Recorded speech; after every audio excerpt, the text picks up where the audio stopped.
Sí, la verdad que habíamos hablado un poquito de, ya no solo de las cuestiones tácticas de Noya, sino también del empuje que tienen siempre en la primera parte. Es un equipo, tantas sesiones que hacen, la primera parte la verdad que son muy intensos.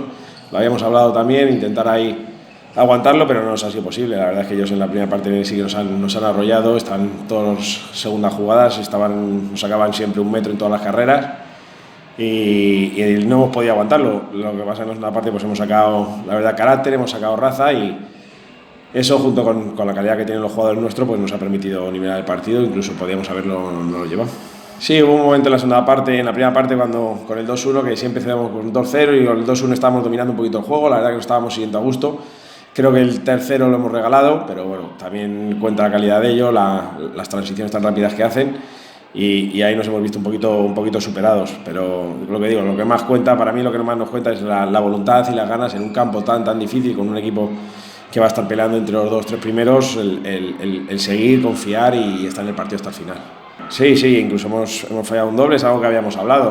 Hasta ahora habíamos encajado poco, pero no todos los partidos iban a ser así. Entonces, bueno, en el descanso también lo hemos hablado, que hay partidos que se van a marcadores bajos.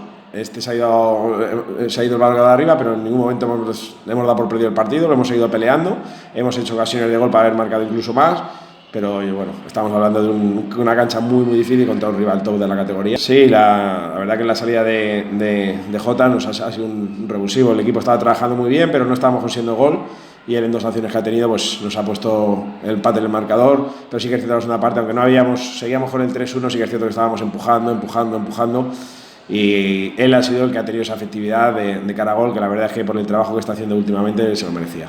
Sí, me voy, aparte del punto, sobre todo me voy satisfecho por la reacción del equipo. No bajar los brazos en una pista tan complicada y sacar al final un punto de un 3-1 dice mucho del carácter y de la ambición de los jugadores. Sí, bueno, la verdad que es un placer en esta categoría ir a cancha con esta afición, con esta gente que vive en el fútbol sala. La verdad que esto que nosotros lo tenemos un poquito como un hobby, el ir a canchas con tanta gente, que te vean, que vayan precisamente porque te consideran un gran rival, y pues la verdad que te gusta todavía un poquito más, te gusta más todavía el desarrollar pues este hobby que delante de tanta gente, te motiva más.